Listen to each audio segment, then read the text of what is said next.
অনেক দূরে এক রূপকথার দেশ ছিল, যার নাম ছিল রঙিন বন। সেখানে লুনা নামের এক ছোট্ট সাদা খরগোশ থাকত। লুনা সাদা ডেইজি ফুলের মাঝে লাফাতে আর খেলতে খুব ভালোবাসত। বনের ঠিক মাঝখানে ছিল একটি নীল ঝিল।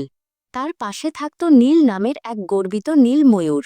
নীল যখন তার পেখম মেলত, মনে হতো যেন নীল আকাশ মাটিতে নেমে এসেছে। সেই ঝিলটির জল ছিল অদ্ভুত রকমের গোলাপি। সেখানে বাস করত পিপা নামের এক হাসিখুশি গোলাপি ডলফিন।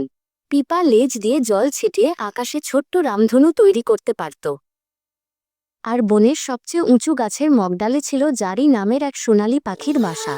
জারি যখন ভোরের সূর্য দেখে গান গাইত, সারা বন যেন সোনা দিয়ে মোড়া মনে হতো। একদিন দুপুরে লুনা আর নীল ঝিলের ধারে বসে কথা বলছিল। লুনা বলল, দেখ নীল, আমার সাদা ফুলগুলোই বনের সবচেয়ে সুন্দর অংশ। নীল উত্তর দিল, মোটেও না, আমার নীল পেখমই আসল সৌন্দর্য।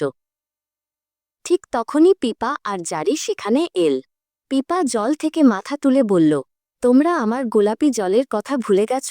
জারি ওপর থেকে কিচিরমিচির করে বলল, সোনালি আভার চেয়ে সুন্দর কিছু হতেই পারে না। হঠাৎ বনের ওপর এক বিশাল ধূসর মেঘ ঘনিয়ে এল। বনের সব উজ্জ্বল রং যেন ফিকে হতে লাগল। লুনা আর জারি ভয় পেয়ে গেল।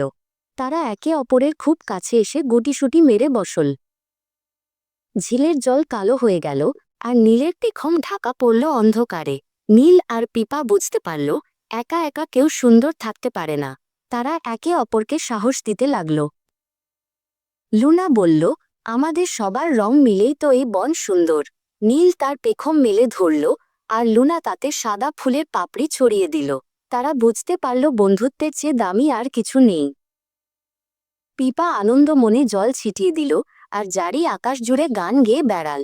চার বন্ধুর হাসি আর ভালোবাসায় পুরো বন আবার রঙিন হয়ে উঠল।